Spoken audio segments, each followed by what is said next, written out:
ممالک میں بہت بڑھ جاتی ہے جہاں مسلمان ایک اقلیت کے حصے سے جیتے ہیں غیر مسلم اکثریت کے درمیان. بالکل. اور واللہ اگر یہ مدارس نہ ہوتے اور یہ مدارس نہ ہوں تو پھر امت کے دین و ایمان کے تحفظ کی گارنٹی کوئی نہیں دے سکتا. بالکل نہیں. یہی وہ مدارس ہیں جو ان علماء، ان ائمہ، ان خطبہ کو پیدا کرتے ہیں جو مدارس سے فارغ ہونے کے بعد ممبر و محراب کی عظیم امانت کے امین ہوتے ہیں. بے شک. بالکل.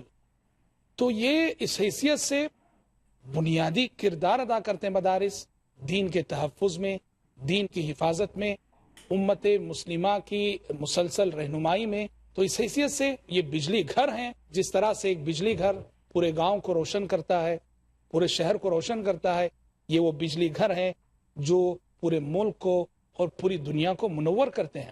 اور آپ کو یہ بات بھی بتا دوں، مدارس عموماً دو قسم کے ہوتے ہیں. ایک تو وہ جنہیں ہم مکاتب کا نام دیتے ہیں، جہاں چھوٹے چھوٹے معصوم بچوں کو ناظرہ قرآن مجید پڑھایا جاتا ہے اور جہاں انہیں دین کی مبادیات سے واقف کرایا جاتا ہے. یہ بھی اپنی جگہ بہت اہمیت کے حامل ہے. اور ہماری مراد عموماً وہ مدارس جہاں دین کا تفصیلی علم دیا جاتا ہے، جہاں طلباء کو باقاعدہ عربی زبان میں مہارت، انہیں مفسر، انہیں محدث، انہیں فقیہ، انہیں جو ہے سیرت کا گہرا مطالعہ کرایا جاتا ہے. یہ مدارس ہماری مراد ہیں. بے شک. یقیناً مدارس کے کردار سے ہرگز انکار نہیں کیا جا سکتا. تو شیخ، مدارس کی جتنی اپنی اہمیت ماشاءاللہ بیان کی ہے، تو کیا آپ سمجھتے ہیں مدارس آج اپنا مطلوبہ کردار ادا کر رہے ہیں؟ یہ بڑے افسوس کی بات ہے کہ ابھی ہم نے جو مدارس کا یہ کردار بتایا ہے، آج ہمارے معاشرے میں یہ مدارس کیا اپنا مطلوبہ کردار ادا کر رہے ہیں؟ ہم سمجھتے ہیں کہ اس میں کافی حد تک کوتاہی ہو رہی ہے. امت مدارس سے جو امیدیں لگائے بیٹھی ہے، امت کی یہ امیدیں پوری نہیں ہو رہی ہیں. اور یہ بڑی تلخ حقیقت ہے جسے ماننا پڑے گا. دیکھیے، مدارس پر پوری امت خرچ کرتی ہے. کس امید سے خرچ کرتی ہے؟ کہ یہاں سے وہ طلباء نکلیں گے جو ممبر و محراب کی امانت کو سنبھالیں. جی بالکل. آج صورتحال یہ ہے کہ مدارس میں 8 سال، 10 سال، 12 سال پڑھنے والے طلباء جب مدارس سے پڑھ کر نکلتے ہیں تو ان کے اندر دین کی خدمت کا جذبہ نہیں ہوتا ہے، فکر معاش میں گھرے رہتے ہیں، مادہ پرستی کا ذہن رہتا ہے، امت کی امیدوں پہ پانی پھر جاتا ہے. یہ وہ طلباء ہیں جن پر 8 سال 10 سال امت نے خرچ کیا ہے. بے شک. اور 8-10 سال مدارس میں یہ علم حاصل کرتے رہے، اور فراغت کے بعد جس میدان عمل میں انہیں ہونا چاہیے اسے چھوڑ کر وہ جاتے ہیں کسی اسکول میں، کسی کالج میں، کسی جگہ. نتیجے میں جو مسجدیں ہیں وہ اس کے ممبر و محراب ترس رہے ہیں اچھے امام و خطیب کے لیے، اور دوسرے مدارس ہیں وہ ترس رہے ہیں اچھے مدرسین کے لیے. لائق مدرسین نہیں مل رہے ہیں، لائق امام نہیں مل رہے ہیں، لائق خطیب نہیں مل رہے ہیں. ایک تو یہ سوال یہ ہے کہ فارغین مدارس میں یہ بے سمتی اور یہ بے مقصدیت کے شعور کا فقدان، اس کا سبب کیا جانتے ہیں؟ سبب یہ ہے کہ آج مدارس صرف وہ تعلیم دے رہے ہیں، طلباء کی صحیح اسلامی تربیت کرنے میں ناکام ہے مدارس. اور یہ وہ تلخ حقیقت ہے جسے ہمیں مان کر چلنا پڑے گا. دیکھیے، ایک طرف کالجز ہیں، اسکول ہیں، اور ایک طرف مدارس ہیں. کالجز، اسکول اور مدارس میں ایک بنیادی فرق ہمیشہ سے یہ رہا کہ کالج صرف تعلیم دیتے ہیں، وہ صرف ڈاکٹر بناتے ہیں، انجینئر بناتے ہیں، لائر بناتے ہیں. مدارس کی خصوصیت یہ ہے کہ یہاں تعلیم کے ساتھ ساتھ تربیت بھی ضروری ہوتی ہے. بلکہ تھوڑی دیر کے لیے میں کہہ سکتا ہوں کہ اگر تعلیم میں کوئی کمزوری ہو تو یہ مدارس قابل معافی ہیں. تربیت میں اگر کسی بھی قسم کی کوتاہی ہو تو یہ مدارس کا کوئی عذر قابل قبول نہیں ہو سکتا. بالکل. مدارس کی ذمہ داری، اصل ذمہ داری ہے تربیت. بے شک. جی ہاں، دیکھیے ہمارے اسلاف کی تاریخ بتاتی ہے کہ وہ جب اپنے بچوں کو مدرسہ روانہ کرتے تھے طلب علم کے لیے کیا نصیحت کرتے تھے. علماء سلف نے لکھا ہے کہ سلف صالحین میں سے کسی نے اپنے بچے کو مدرسہ روانہ کیا تو ان کو نصیحت کی، کہا یا بنی لأن تتعلم بابا واحدا من ابواب الادب احب الی من ان تتعلم 70 بابا من ابواب العلم. کہا کہ بیٹے مدرسہ جا رہے ہو، میری اس نصیحت کو یاد رکھو. کہا کہ مدرسہ جا کر علم کے 70 باب سیکھ کر آ جاؤ اور تمہارے اندر اخلاق نہ ہو، ادب نہ ہو، اس سے بہتر ہے کہ ادب اور اخلاق کا صرف ایک باب سیکھ کر آ جاؤ. اللہ اکبر. بہت بڑی بات ہے. بے شک بہت بڑی یہ دینی علم کی خصوصیت رہی ہے. یہاں تعلیم اور تربیت کا بہت چولی دامن کا ساتھ ہوتا ہے.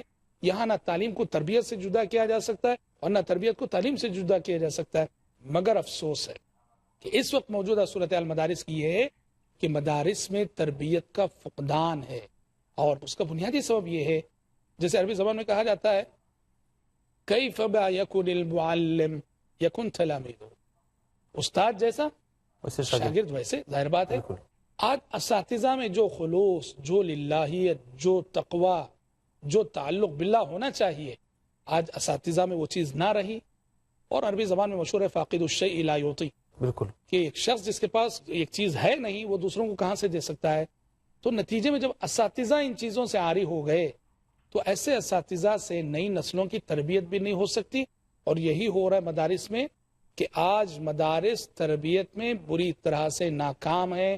اور جو مطلوبہ کردار ہے کہ امت کو ایسے افراد فراہم کرنا، امت کی رہنمائی کرنے والے، کتاب و سنت کی علمی تفسیر کرنے والے، عملی تفسیر کرنے والے، آج یہ مدارس ایسی نمائندہ نسلیں پیش کرنے میں افسوس کے ساتھ کہنا پڑتا ہے کہ کافی حد تک قاصر ہے. بے شک. شیخ آج دیکھنے میں آتا ہے بعض جگہوں پر کہ گلی گلی میں مدارس کا جال بچھا ہوا ہے، تو اس صورتحال پر آپ کیا کہیں گے؟ مدارس کے کردار اور مدارس کی اہمیت کو جس چیز نے گھٹایا ہے اس میں سے ایک بات یہ بھی ہے کہ آج بہت سارے لوگ ایسے ہیں کہ جنہوں نے مدارس کو بس کمائی کا ذریعہ بنا رکھا ہے. جی. مدرسہ وہ قائم کرتے ہیں، مقصد یہ نہیں ہوتا کہ دین کی خدمت کرنا ہے، کتاب و سنت پڑھانا ہے. دین کی خدمت اور امت کی خدمت کا جذبہ نہیں ہوتا ہے. وہ دیکھتے ہیں کہ مدرسوں کے نام پر خوب چندہ مل سکتا ہے، مدرسوں کے نام پر لوگ جیب کھولتے ہیں، مدرسوں کے نام پر جو ہے دولت لٹاتے ہیں. اس لیے بڑے افسوس کے ساتھ کہنا پڑتا ہے کہ آج بہت سارے لوگ ہیں جو مدارس قائم کیے ہوئے ہیں اور ان کی نیتوں میں کھوٹ ہوتا ہے. اور ان کی نیت یہ ہوتی ہے مدرسہ چلانا مقصد نہیں ہوتا، نعوذ باللہ، بس اپنی زندگی کی گاڑی چلانا مقصد ہوتا ہے. جی. اور ان کی وجہ سے جو حقیقی مدارس ہیں، جو واقعی دین کی خدمت کر رہے ہیں، ان حقیقی مدارس کا وقار مجروح ہو رہا ہے. جی ہاں، قوم جب دیکھتی ہے کہ یہ مدرسہ چلانے والا وہ ایسا ہے، فلاں مدرسہ چلانے والا وہ ایسا، اس نے ایسی خیانتیں کی، اس نے ایسی خیانتیں کی، نتیجے میں یہ جو مدارس کے سارے منتظمین ہیں ان پر سے اعتماد ختم ہو جاتا ہے. اعتماد اٹھ جاتا ہے. بالکل. اور آج گلی گلی جو مدارس قائم ہو رہے ہیں، جہاں ضرورت ہو وہاں مدرسہ قائم کرنے سے انکار نہیں، اس سے ہم انکار نہیں کر رہے ہیں. ہم یہ کہہ رہے ہیں نعوذ باللہ نیتوں میں کھوٹ اور نیتوں میں فساد کی وجہ سے مدارس کے نام پر جو قوم کا اور امت کا استحصال ہو رہا ہے، بدترین مجرم ہیں ایسے لوگ جو کہ نعوذ باللہ امت کا اس طرح سے استحصال کریں مدارس کے نام پر. اور یہ لوگ صحیح معنوں میں مدارس کے تقدس کو پامال کر رہے ہیں اور مدارس کے وقار کو مجروح کر رہے ہیں. ایسے لوگ جو کہ یعنی گلی گلی مدارس کھولتے ہیں، نہ ڈھنگ سے چلاتے ہیں، بس وہ یہ ہے کہ ان کی زندگی کی گاڑی چلتی رہنی چاہیے. اور افسوس کے ساتھ کہنا پڑتا ہے مدرسے کے نام پر چندہ جمع کر کے ذاتی جائیدادیں بنائی جاتی ہیں. مدرسہ تو جہاں کا وہاں رہتا ہے. کبھی کبھی شیخ ہوتا یہ ہے آپسی اختلافات کو بنیاد بنا کر اسی کے بغل میں لا کے دوسرا مدرسہ قائم کر دیتے ہیں. بہت صحیح کہہ رہے ہیں. جی ہاں، تو یہ جو آپ نے سوال کیا ہے یہ بہت صحیح ہے. یہ بیک وقت مدارس کے ساتھ بھی ہو رہا ہے اور مساجد کے ساتھ بھی ہو رہا ہے کہ مجھے مسجد کے متولی سے کچھ اختلاف ہو گیا، فوراً میں نے اسی مسجد کے قریب ایک اور مسجد قائم کر لی. مجھے کچھ مدرسے کے ذمہ داروں سے اختلاف ہو گیا، فوراً اسی مدرسے کے بازو اسی گلی میں اور میں نے ایک اور مدرسہ قائم کر لیا. یہ سب جو ہے امت کا استحصال ہے. ایسا نہیں ہونا چاہیے. ہمیں اپنے ذاتی مفادات کی خاطر امت کے اجتماعی مفادات کو ہرگز قربان نہیں کرنا چاہیے. بے شک. جزاک اللہ خیرن. ناظرین کرام، یہاں ہم ایک چھوٹا سا وقفہ لیتے ہیں اور وقفے کے بعد جلد لوٹیں گے اور مدارس کی بے سمتی پر ہماری گفتگو انشاءاللہ العزیز آگے بھی جاری رہے گی. السلام علیکم ورحمۃ اللہ وبرکاتہ.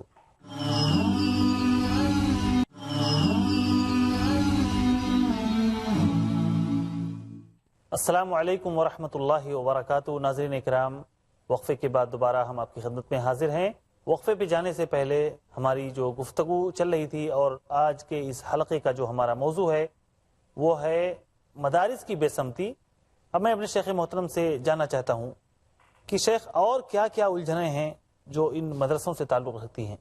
سب سے بڑی بات جو باعث الجھن ہے مدارس کے سلسلے میں وہ وہی ہے جو میں نے بریک سے پہلے کہی کہ مدارس اپنے طلباء کی تربیت کرنے میں ناکام ہے، پہلی چیز۔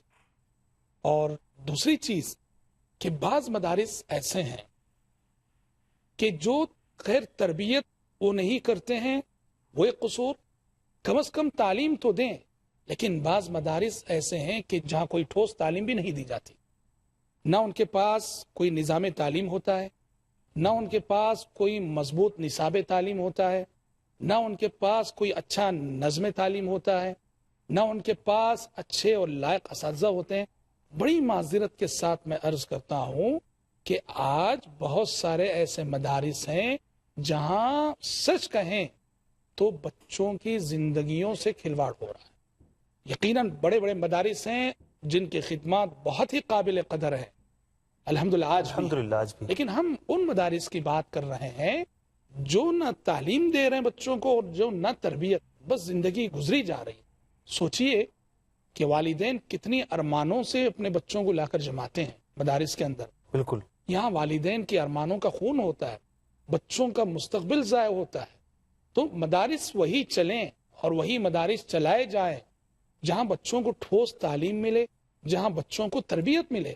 اگر تعلیم بھی نہیں مل رہی ہے، تربیت بھی نہیں مل رہی ہے، تو بتائیے یہ بچوں کے مستقبل سے کھیلنا نہیں تو اور کیا ہے؟ بچوں کے مستقبل کو ضائع کیا جا رہا ہے۔ تو ایک تو بہت بڑی الجھن یہ بھی ہے۔ ایک الجھن جو عموماً مدارس میں اس وقت پائی جاتی ہے وہ یہ ہے کہ اساتذہ کے اندر اپنے طلباء کی بیجا پٹائی کرنے کا مزاج، بیجا مارنے کا مزاج۔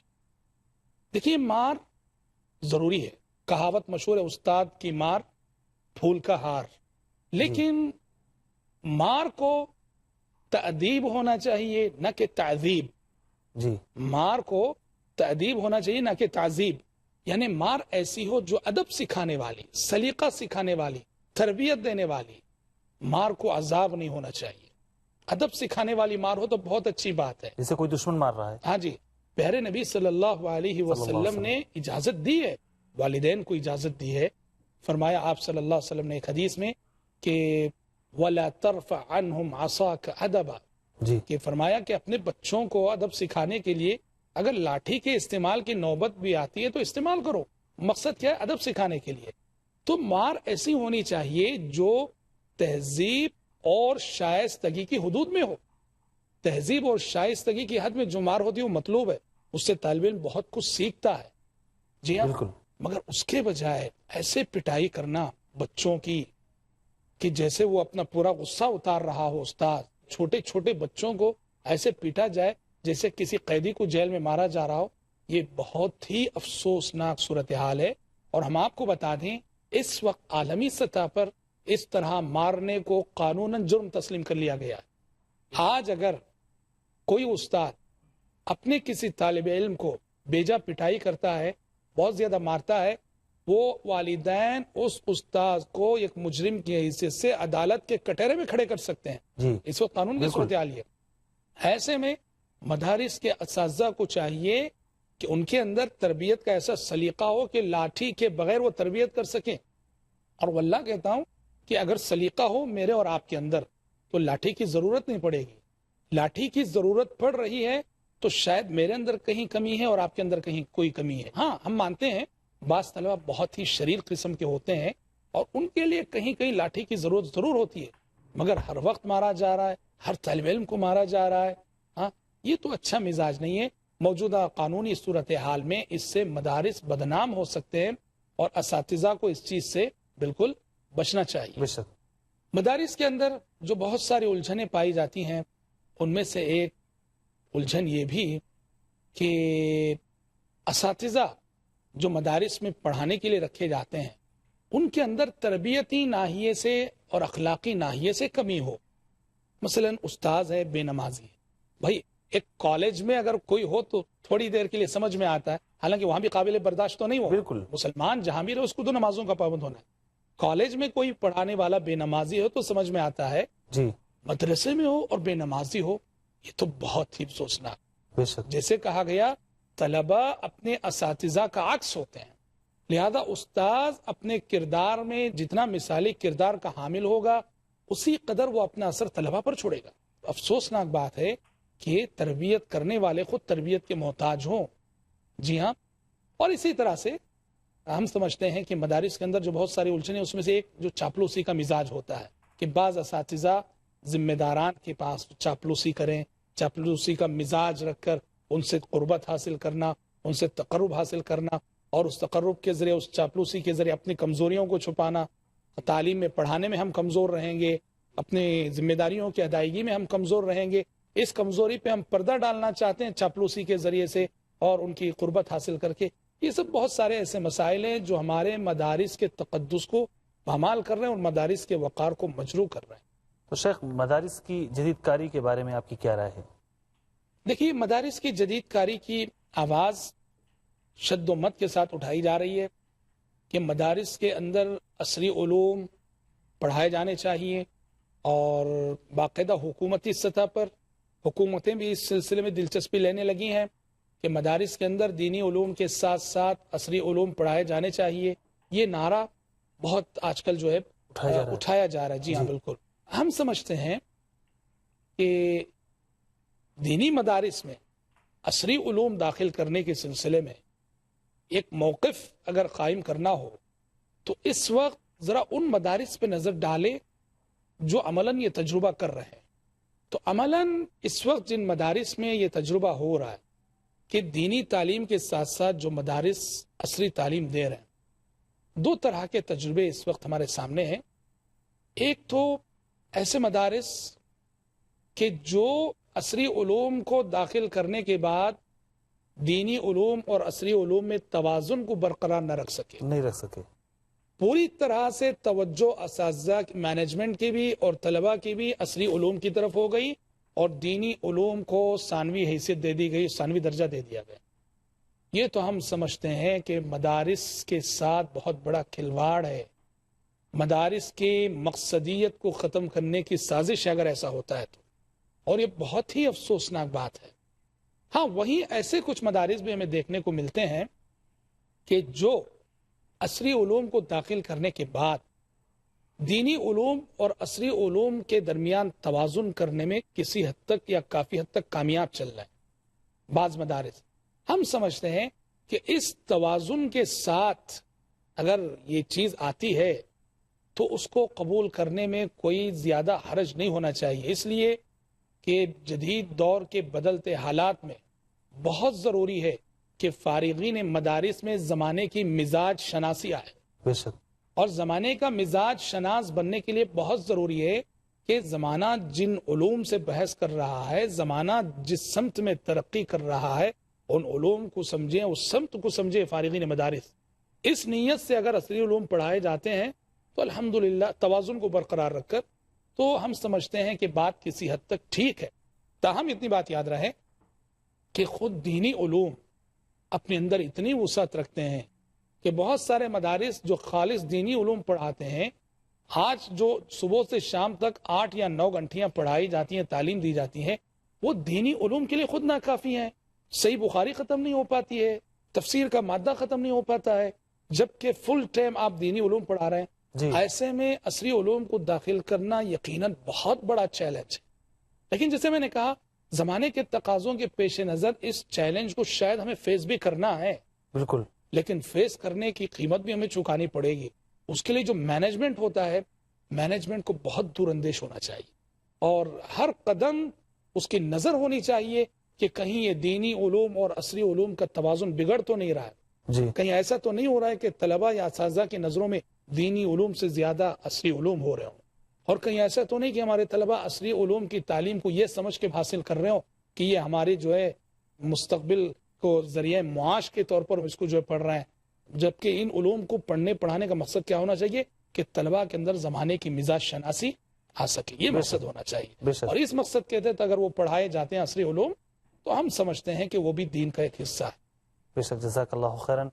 ناظرین کرام، آپ نے دیکھا کہ مدارس کے اندر الجھنیں کیا ہیں، مسائل کیا ہیں، اور ان مسائل کا حل کیا ہے، کیا تبدیلی لائی جائے اور کیا اس کے اندر تغیر لایا جائے تو مدارس پورے طور پر اپنا کردار ادا کر سکتے ہیں. الحمدللہ مدرسے ہی ہیں جن کی وجہ سے اسلام باقی ہے، اور مسلمانوں کی شناخت باقی ہے، مسلمانوں کی پہچان باقی ہے۔ اگر یہ مدرسے ختم ہو جائیں تو اسلام اور مسلمان دونوں کی پہچان ختم ہو جائے گی اور مٹ جائے گی۔ یہیں سے شخصیت سازی ہوتی ہے، یہیں سے انسان بنائے جاتے ہیں، یہیں سے علماء تیار ہوتے ہیں، یہیں سے امت کی ضرورتیں پوری ہوتی ہیں۔ لہذا ضرورت ہے کہ مدارس اپنا مقام پہچانیں اور اپنے کردار کو پہچانیں تاکہ امت کی ضرورت پوری کر سکیں۔ الہ العالمین تو ہم سب کو سمجھ عطا فرما، آمین یا رب العالمین۔ والسلام علیکم ورحمۃ اللہ وبرکاتہ۔